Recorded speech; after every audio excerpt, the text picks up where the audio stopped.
তো আমরা খুব কষ্টে বাস করতেছি। তো আজকে আমি যিনি ভাই আছে লেট্রিনে যাওয়ার রাস্তা, তো লেট্রিনে যাওয়ার রাস্তা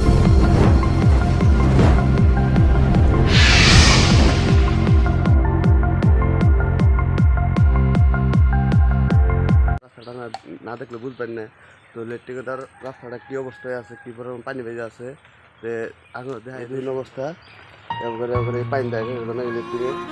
তো সবার কাছে একটা আবেদন করতে চাই যে উড়ি আঙুল লেট্রিন বাংলা লেট্রিন হলো আগে পুরাট আরাম আছে।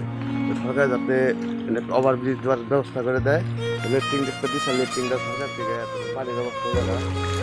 পানি না দেখলে বুঝলাম না, পানি দিনটা পানি বিরাট খারাপ। দেখলেন কি পরিস্থিতিতে আছি। আপনারাও দেখবেন, আপনারাও দেওয়া পরিস্থিতি থাকেন অবশ্যই ভিডিওটা পাঠাবেন। আর ভিডিওটা ভালো লাগে থাকে অবশ্যই শেয়ার কমেন্ট আর সাবস্ক্রাইবটা করে ভুলবেন না, সাবস্ক্রাইবটা করে দিবেন যাতে আবার পরবর্তী ভিডিও নতুন ভিডিও আনার আগে পাইন। তো এখানে আজকে ভিডিওটা এখানে সমাপ্ত।